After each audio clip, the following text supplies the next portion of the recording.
Spirit, in 4, in 3, in 2, and in 1. What does Spirit want Aquarius to know? So there's something right here. Wow. So there's you, the star. And I feel like this is your intuition. This can be a psychic. It's the guardian of the Akashic records. By the way, the High Priestess, this blue, beautiful, unconditional love, it's from Spirit, it's from God, but guess who distributes this water from the High Priestess all over the major arcana, all over the Tree of Life? The star. The star distributes, even though the star is number 17, the star, it distributes the water even to the Empress. Without the star, the Empress would not receive that beautiful, water of life from the High Priestess. The star distributes this beautiful flow all over the Tree of Life, all to each and every character in the major arcana. Spirit definitely wants you to have faith, to maintain faith and hope. Your highest hopes will be, will be attained. Your highest hopes are not only possible, but there is such a connection here that you have with the divine.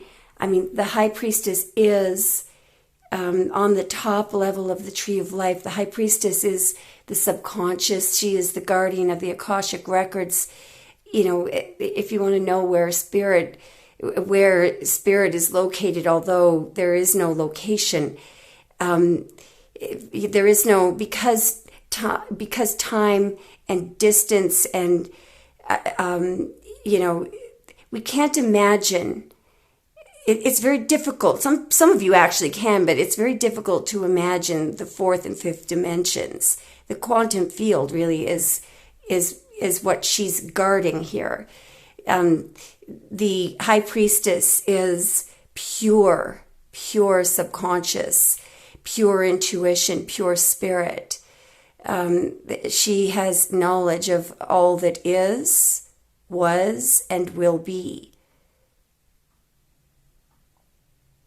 These two pillars, by the way, when you think of the Tree of Life, all of the, like number 5, Sephira, all the fives, the 5 of Wands, all the, difficult energy, that's on this pillar of severity. And then there's this beautiful, number 7 is on this, the victory, the pillar, the Sephira number 7. And right down the center is where Tiferet is where the 6 of Cups, the Lovers, this beautiful, the 4 of Wands, where everything is beautifully centered. She is unmoved. The High Priestess, if you can imagine the forces, how powerful these two forces are, she is completely unmoved and immune to being pulled in either direction. The moon doesn't rule her, she rules the moon. She is the guardian of the subconscious. She is the Torah in her lap. I do note that part of it is covered up. The Torah is, the 5 books of Moses, or the Old Testament, all of the ancient Hebrew and Jewish scriptures, real knowledge, true wisdom. There is most definitely a message here to have faith in the unseen. What the star is doing there is nourishing. The star is supposed to be the bridge between the material and the quantum field and the subconscious. One knee is on the ground. the other knee, the other foot, it's almost like she's walking on water. I don't know if you've, like, that foot really should be, going through the surface of the water, but it's not. She is literally able to walk on water.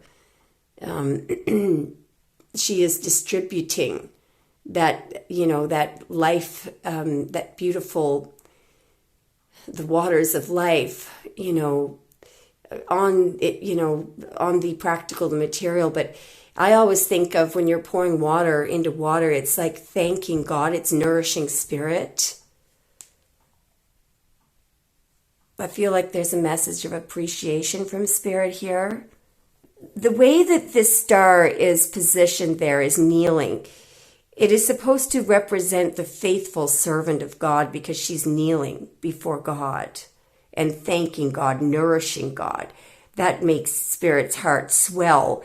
Metaphorically speaking, obviously spirit isn't a human being, but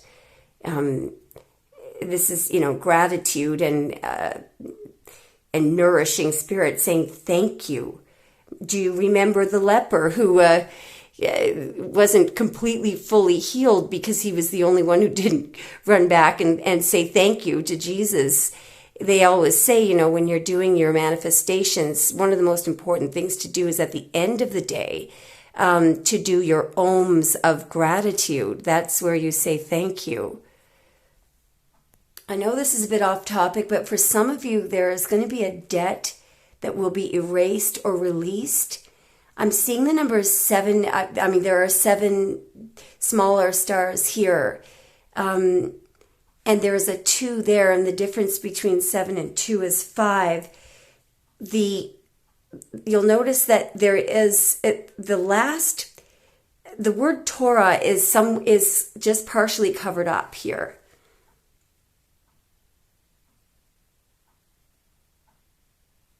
The little A is partially covered up.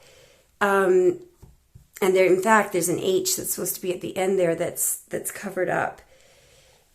The 5th book, Deuteronomy, the last book of Moses, the last book in the Old Testament, this was supposed to be the oral exhortation or the oral speech, of Moses. But in fact, people believe that, in fact, it was Joshua who wrote this after Moses died.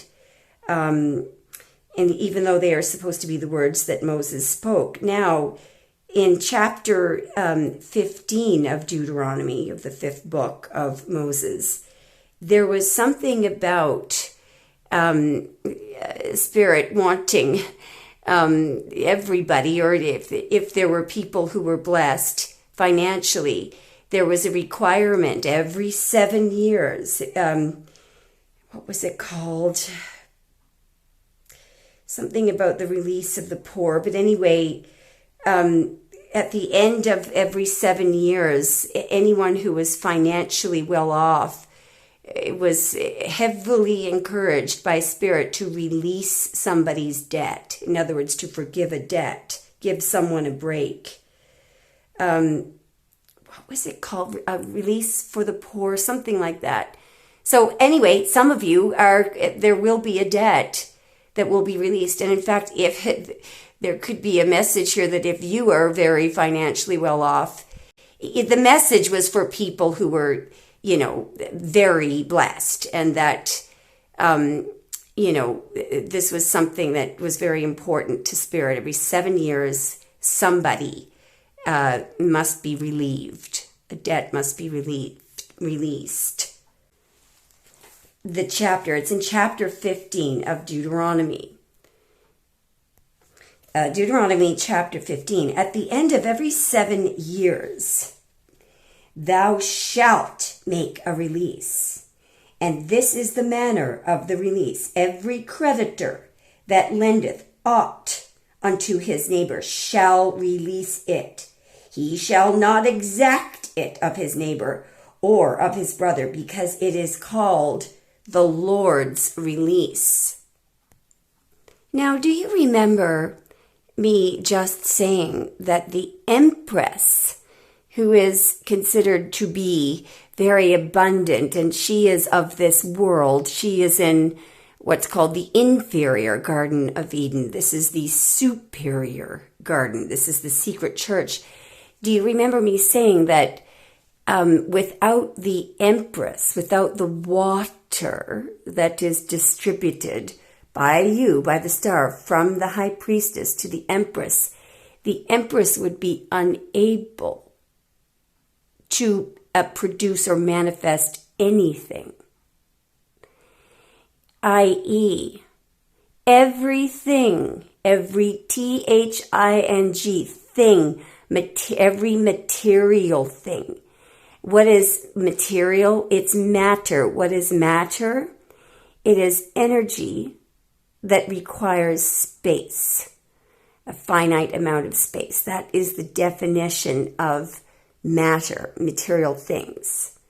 In other words, one rock needs its own space. This rock here cannot occupy the same space as this rock, okay? Because energy in this realm, in the 3D, requires its own space.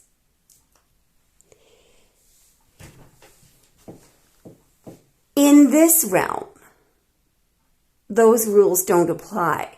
If you were to think of this realm as being the quantum field, time is not relevant, distance isn't relevant, matter, doesn't exist. Well, there is no thing because energy does not take up any space. It's hard to think about that. It is nowhere and everywhere at the same time. It's a field, the fourth or the fifth dimension that we cannot even imagine. Some of you can. But that, according to many spiritual people, that, and physicists as well, non-spiritual, non-religious physicists, that is their belief that all things that manifest, all material, all matter, comes from the quantum field. Now, this is the message here, but it goes a little bit further when we look at the star here. Many people believe that being spiritual or having a strong faith in God or in spirit or Allah, Buddha, Krishna, a higher power source, your higher self. Many people believe that being abundant materially is not, doesn't align with being spiritual. But, well, here is the reason. Here is a little tiny bit of fine-tuning on how spirit views material things and what they are here for. If you were to read Ecclesiastes, just the first 3 chapters, now you'd really have to sit down and really think about it. But if you were to look at the message in Ecclesiastes, the overall message is that material things, they come and go. The source of everything material is from God or from this quantum field. And they are here to be enjoyed. So in other words, enjoy a good meal. The whole purpose of being in this 3D is to experience the 3D, not to profit. Not, in other words, and let me just put a caveat on that. All of these people who are experts in manifestation, the one thing that they are all uniform on is the importance of the flow of giving, I believe Rhonda Byrne, when she was being interviewed once, she's the one who wrote The Secret, and, she is the master, manifester, the ultimate authority, on manifestation. And do you know that she was millions of dollars in debt? And she was asked once, what is the secret to manifesting? And she explained that even though she was millions of dollars in debt, she went out and gave away her last $20. And she said that triggered something. But the idea here is that you can be as rich as you want, but in order to enjoy material things that way, one must be constantly giving. In other words, it's the flow. What Ecclesiastes makes clear is that material things here, if you are living in this state where you're trying to build up so that you can hoard it and not, for the purpose of, perhaps bequesting it to somebody else after you die. That is, if you simply read Ecclesiastes, that is the opposite of what Spirit feels should be done with material things. But let me explain why. It might be shocking for you to hear the following very firm quote. There is no profit under the sun. Now, by the way, under the sun means in the 3D, okay? Here in this realm that we are residing right now. If you knew that the source of every material thing was right there, was in the quantum field, and that it is an abundant, eternal, everlasting.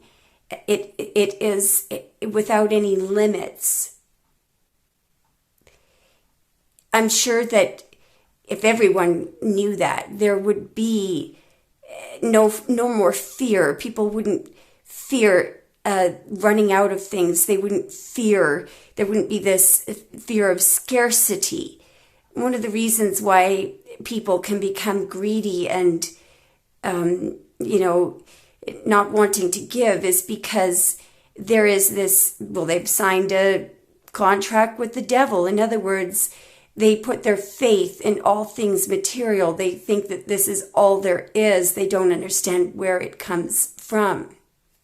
Where was your body 3,000 years ago? You didn't exist 3,000 years ago, nor did I. Nor did even the egg or the sperm that we came from. So we're here, our bodies are here now. Where did we come from? If you and I were to sit in this room and plant a mustard seed or plant a very, very small seed, and we sat here for 5 years, okay, and videotaped the seed growing into a huge tree, and then we sped up the tape. All we did was we sped it up.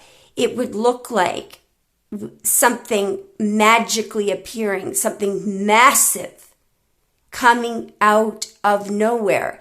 Now, you and I both know there is this rule confined to the 3D that matter cannot be created or destroyed. Note the word matter, energy that takes up space. In other words, there is a finite amount of space.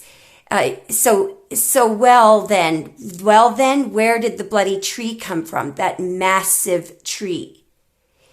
It came from the quantum field. So it's all very well to say that in the 3D, energy needs space. But every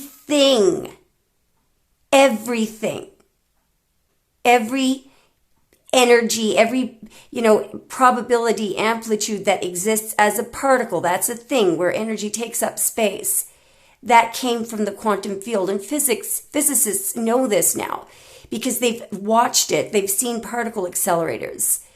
And what is it what happens in a particle accelerator? How do you come up with a particle from nothing?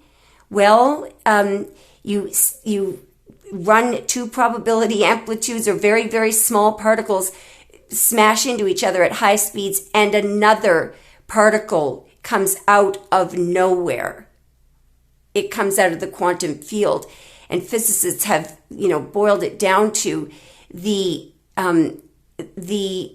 what's happening are photons, which are packets of energy that no one has actually ever observed.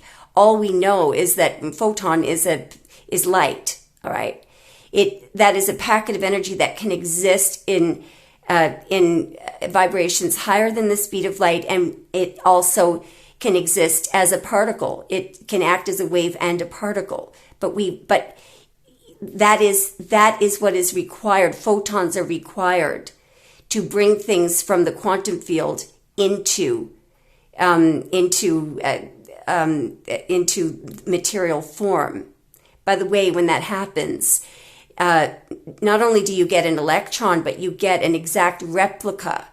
A positron, which is, they call it antimatter. It's an exact replica that exists in the quantum field as a wave, as waveless, infinite energy, which means faster than the speed of light. It is an exact replica of the material form, except that one exists in material form and the positron exists as a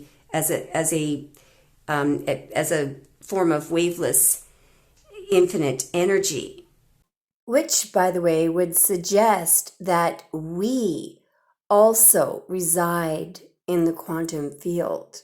We are a part of God. So that is where the tree came from. There is a source for everything. Let me read you the beginning of the gospel according to St. John, and I want you to think of the word.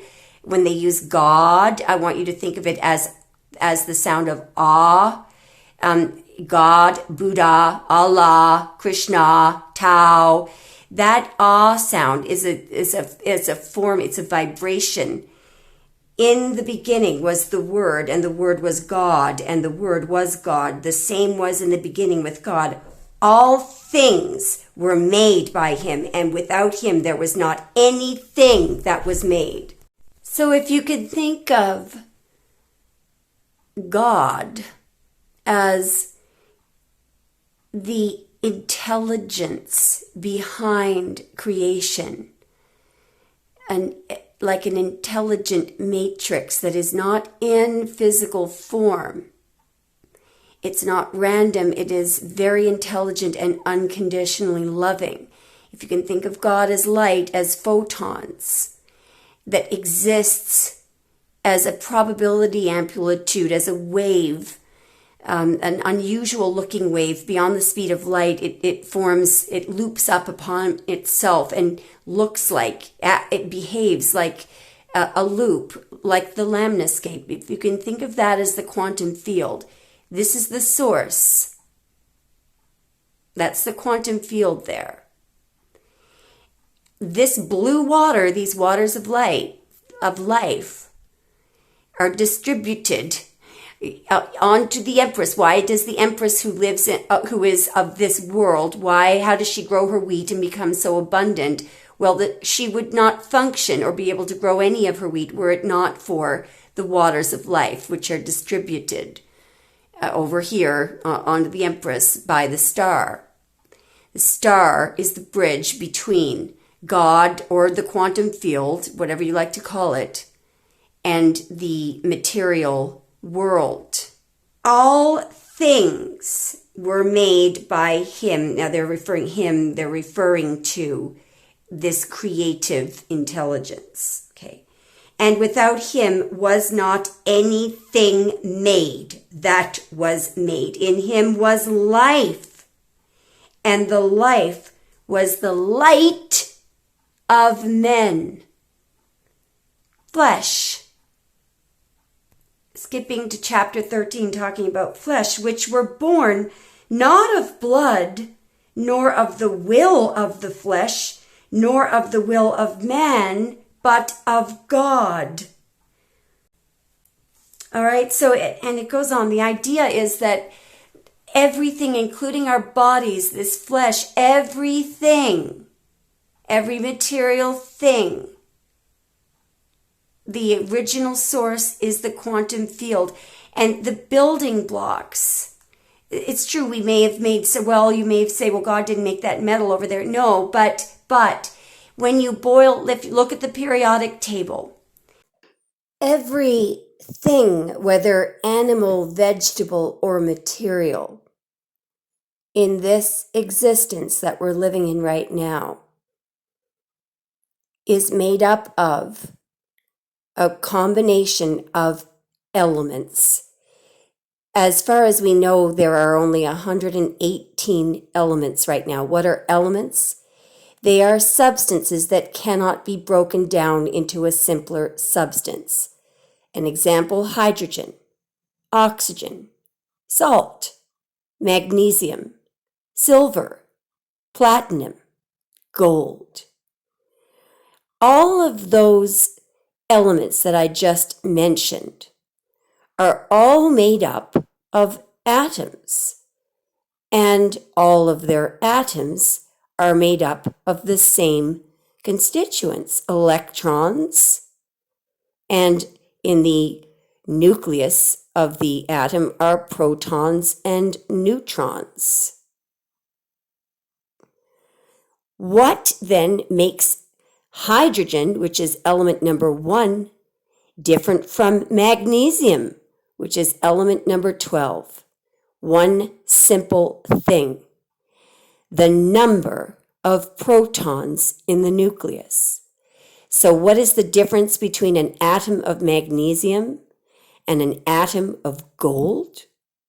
An atom of magnesium will have electrons, protons, and neutrons. An atom of gold will have the same thing, electrons, protons, and neutrons. The only difference is that magnesium, element number 12, every atom of magnesium will have 12 protons in its nucleus.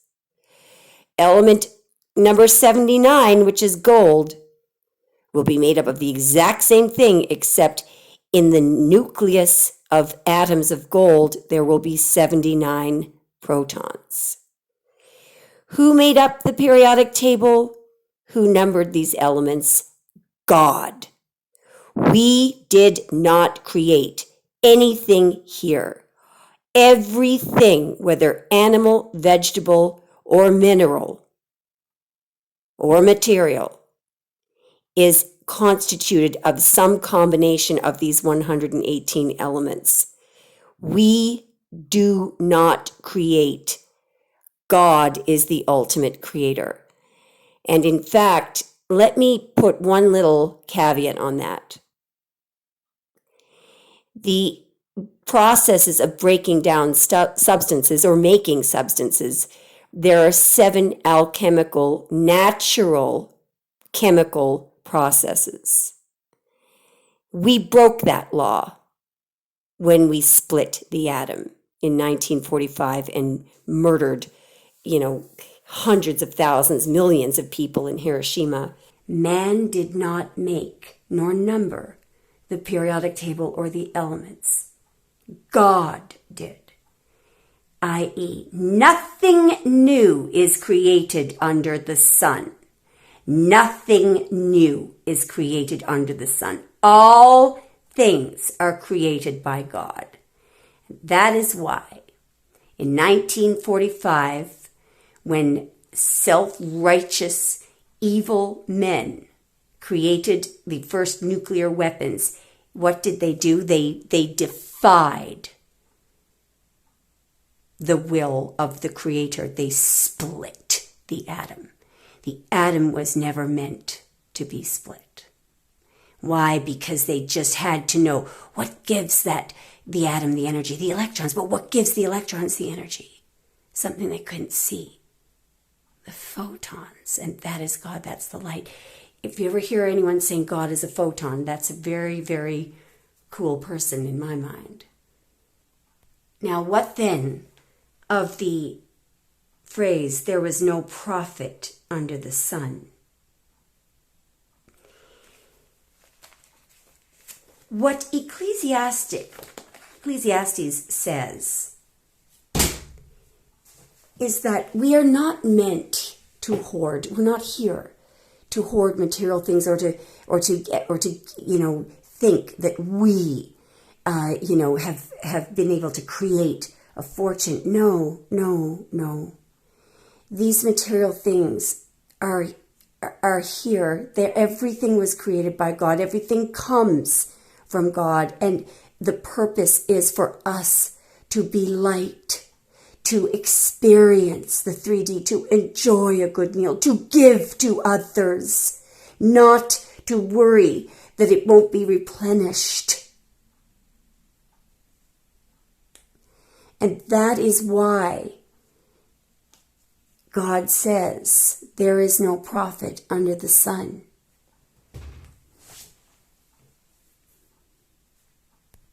Let's look at what happens when man tries to create something. The only new thing that man created was the atomic bomb, something that destroys, and they did it by destroying the atom. Ecclesiastes chapter 4, I have seen all the works that are done under the sun, and behold, all is vanity and vexation of spirit. And that there's proof of that, and that's because we only have to look at what we did, dropping those bombs on Hiroshima.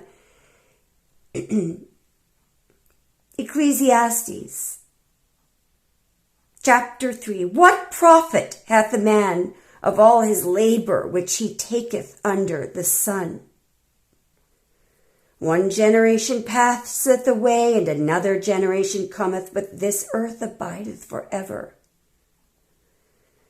All rivers run into the sea, yet the sea is not full. Unto the place from whence the rivers come, thither they return again. All things are full of labor. Man cannot utter it. The eye is not satisfied with seeing, nor the ear filled with hearing. The thing that hath been, it is that which shall be done. And that which is done is that which is done is that which shall be done. And there is no new thing under the sun. Is there anything whereof it may be said, see, this is new? It hath been already of old time, which was before us. There is no remembrance of former things, neither shall there be any remembrance of things that are to come with those that shall come after. And so, the point is, this is just the map. It's not the territory. Territory, the real source of everything, is in the quantum field. And I believe that what Spirit is saying here is you are the bridge. You are the bridge between the quantum field and this 3D. So you are dipping in to the quantum field. And you know what that does? It replenishes, cleanses your spirit, your soul. And perhaps that is why the star is the ultimate card of resurrection, of immortality. We often, when this card comes up, this often can be a card of immunity or protection. Fire cannot burn it. Wind cannot move it. Water cannot wet it. It is unborn. It is immortal. It never dies. Show me more, please, Spirit. If you're still listening, you're incredibly patient. And here we go. Jupiter in Gemini, next to the High Priestess. Here is where the mind, the logic, when the mind takes over, here's what happens. So when you listen to that running dialogue that says, but I can't see it, it doesn't exist. I can't, what do you mean? The logical mind is running the show here. This is the expansion. It's called Lord of Shortened Force. It's where there is confusion and anxiety and fear and restrictions. Why? Because of the swords. A thought is being expanded upon. There is an a use of logic, of thoughts, and an underuse or absolutely no use of the intuitive mind, no faith. This person is in a web. They're in a mental jail. And it's because their logical mind has taken over and is running the show.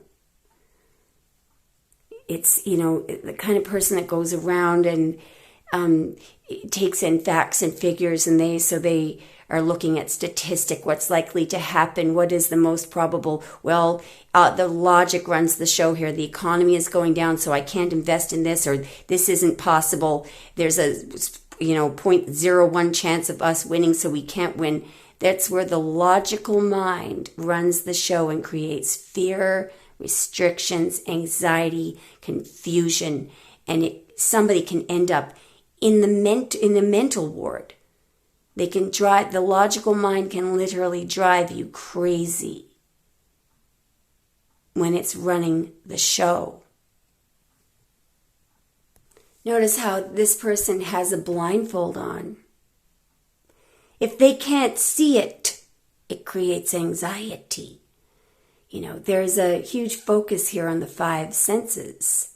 Well, how accurate are the five senses if you rely on your five senses? Sorry, I got cut off there. We know that our five senses really limit us in knowing what actually exists. For example, our five senses are not equipped such that we cannot detect our vision. We cannot detect ultraviolet light, while butterflies can. So we are unable to detect anything beyond the speed of light. Our five senses cannot detect anything in the quantum field. Our eyesight cannot detect, our ears, what's in the quantum field is not able to be seen. No one has actually ever observed a photon, but we know physicists will tell you that photons exist. That's how things are created, but they're invisible to the human eye. There is actually a difference. Let's just call this person a psychic. And by the way, notice how she is unmoved. She's not affected by, this miserable force over here. These are two very strong opposing forces. She is unaffected by, all of this, misery and worry over here. Why? Because she knows everything. She is a psychic. She knows the source from which everything, is created. Over here, we have somebody, let's just pretend this is somebody who doesn't believe in God, who thinks that all that exists is, anything that they can't see or detect, it's make-believe, it's pretend. Now, here's something interesting. This person is likely, the part of their brain that is very active would probably be the lateral prefrontal cortex. This person's amygdala and hippocampus are probably in high use. Now, let me tell you something.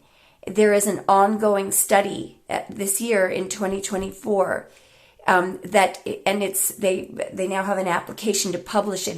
It is so unbelievable what has come out in this study that they haven't been approved yet to publish the study. It's a neurological study which they have been looking at brain scans of psychics. And the way that they've done this is the way that psychics and intuitives get their downloads, if it's through cold shivers or dreams or auditory, ear ringing, whatever it is, they have literally done brain scans, and they have noticed that the parts of the brain that are literally larger and in prominent use are the hippocampus, areas of the hippocampus and the amygdala. And it's very marked. It's stark and glaring when they compare that with brain scans of people who do not, get any information, any intuitive information. Here's what's interesting. What part of the brain is responsible for processing what comes in from the five senses? A part of the prefrontal cortex, and it's mainly the lateral prefrontal cortex. So there is an actual, there will be soon as this study is published. What's the point of what I'm saying here? Well, am I saying that if you believe in God, you'll be more calm? Actually, yes, I am saying that. But there's an idea here of if we make deals with the devil and subscribe to the lie of the devil, which is that if you can't see it, it doesn't exist. The logical mind, the part of the mind that processes sensory information, incoming information from the five senses, that part of the brain is responsible for logic, and making decisions, and also overthinking. So as you can see, there is absolutely everything to gain from exercising the intuitive mind. But here's something else that's interesting. Everybody has this ability. Everybody.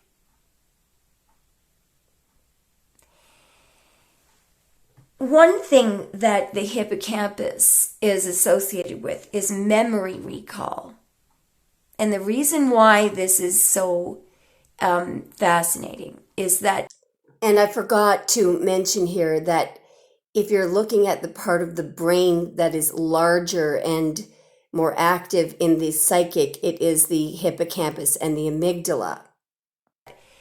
Neuroscientists and physicists now believe that memories and the energy of ideas, for example, if a composer, very often musicians will compose music before they write down a score, and sometimes they're not at their instrument when they're composing music. So where does that composition exist between the time that they compose the piece and the time that they've reduced it to a score?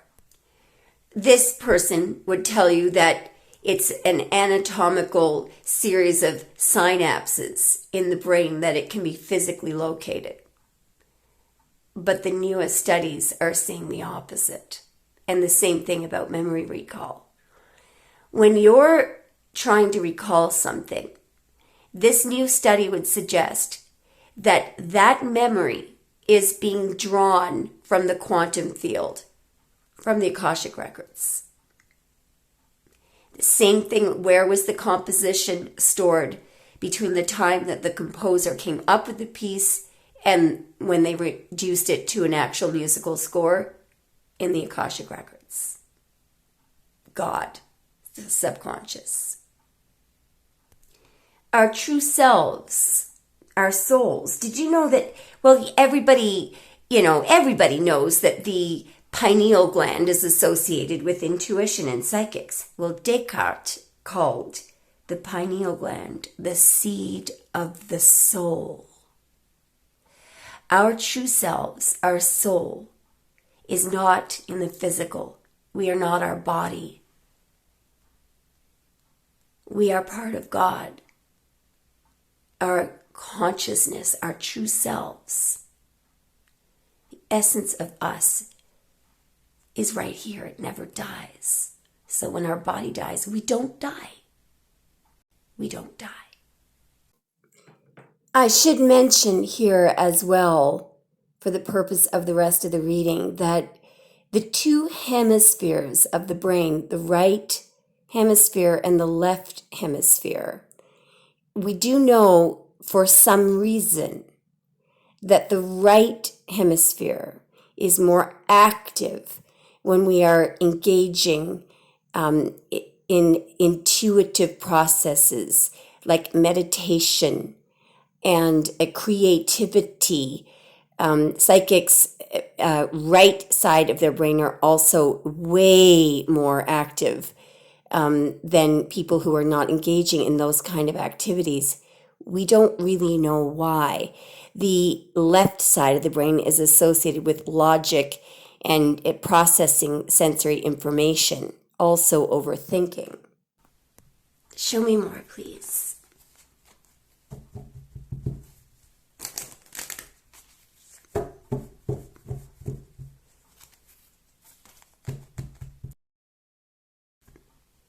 All right, so we've got Moon in Taurus and Jupiter in Gemini. I'm just seeing right brain, left brain here. There's a huge imbalance with this person, and I believe it has to do with left brain, right brain. This person is depriving, notice how blue, I often associate that with subconscious. They are deprived, it's actually the right side of the brain, by the way, that is associated with intuition. And the right side of the brain is responsible for the executive function of the left side, which is why many psychics look up toward the left. In my videos, by the way, the video is reversing everything. Anyway, so I do find that I'm constantly looking to the left when I'm reading cards, especially when I'm here with people reading cards personally. And there is a heavy balance over here. Notice how this is all Pentacles materialism on the left side of the brain, which is associated with logic. And it creates something that isn't true, that's disingenuous, unbalanced. These scales are not balanced. Now, oh, why is this coming up? Wow. Geez, look at the 2 cups there. 2 pentacles, 2 cups, 3 pentacles, 3 cups spilled. Put quite simply, many errors are made by putting an overemphasis on logic. This person is regretting. Many things have been ruined, things have been wasted. And have the notice that this is associated with love, Show me more, please. I feel like this is close to... Wow. Well, star. Here, this jug is distributing water. My God, I just realized something. There is... so the right and the left brain... what's interesting is we don't really know why, because of course, the brain, obviously the right and the left sides of the brain, it's somewhat symmetrical. So nobody can explain why the right side of the brain, because the hippocampus and the amygdala, they're not shoved over to the, to the right side of the brain. There is something that connects the right and the left side. Wow.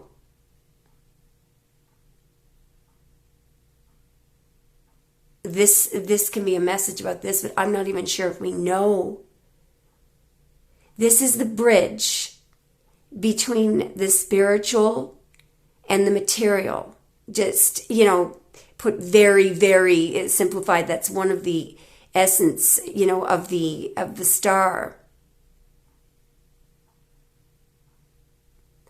And over here, something is extremely unbalanced. Did you know that in the human brain, what connects the right and the left hemisphere is an area called the Corpus Kosum? I'm probably not pronouncing that correctly. Did you know that it's also significantly larger in women? This area has, I think it's something like 20 million axons, which are responsible for transmission of brain waves. Now, this is quite significant. We do know that in the 2021 study, which showed that the thoughts, it was called the energy of thought, that when we measure electromagnetic waves coming from the brain, that thought actually can be picked up first as an electromagnetic energy, and physicists now believe that this type of energy emanates out into the quantum field. I'll just leave that with you. This reading I'm just noticing here, in this part of the reading, the Emperor came out. Look at how the Emperor is suspiciously looking at the star. The Emperor could be is normally a leader, a power wielder, but it's the power of this world. Now, wowzers. There is somebody who is being very, very greedy. Remember that this person is covering up their heart, so it could have something to do with emotion, relying on money, material world, material, no emotion. Perhaps the corpus callosum becomes larger because of emotion. And now this is interesting because here we have the King of Cups, who is associated with somebody being very intuitive. So we just had a masculine going from not wanting to feel to a masculine who is feeling and being intuitive. And I forgot to mention that the amygdala is associated with processing emotion, regulating emotion. So the amygdala, remember, and the hippocampus were the two areas of the brain that are larger in intuitives and psychics, or people who are using that part of their brain. Look at this. Yeah, this is somebody who's blocking emotion, who doesn't allow themselves to feel.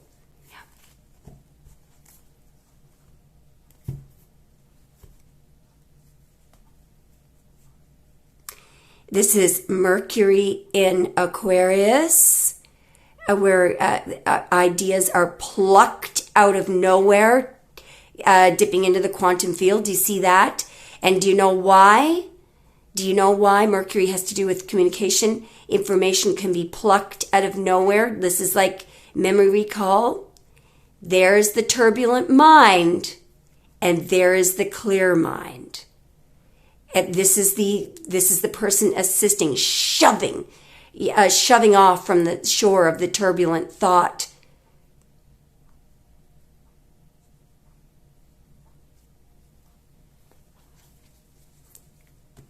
Show me more, please. This is really incredible. Yeah, what this tells me, so this is something that's done repetitively and built up. What this tells me is that we're not everyone. What I'm seeing here, and I could be wrong.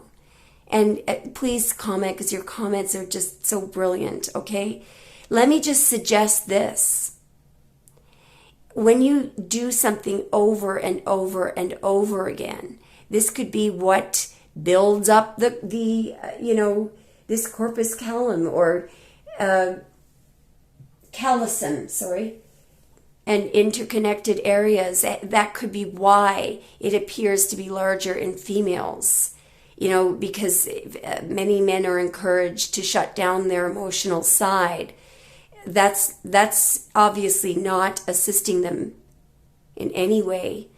And you could be a female who is encouraged to shut down the emotional side, but it takes practice here to calm the mind.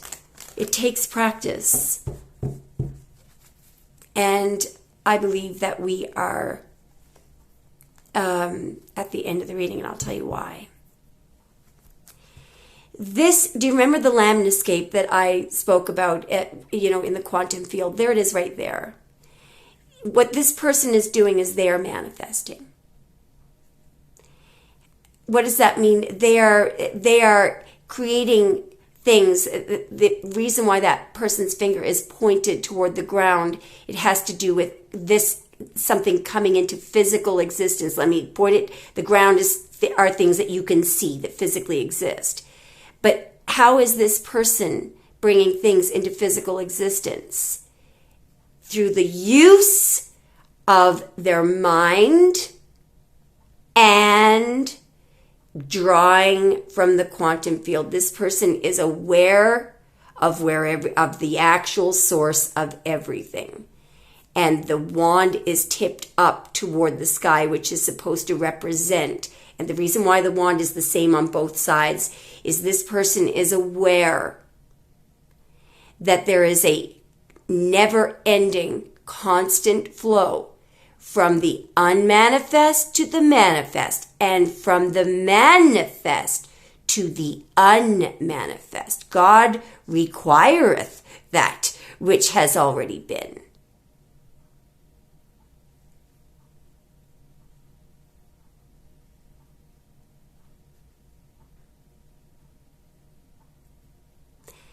In other words, resurrection, your soul, in fact, your soul exists, your soul is eternal, but the essence of you, your body is a physical vessel, a compartment, in fact, it's more like a reference point in order to experience the material world. So it is an illusion that you are your body. This person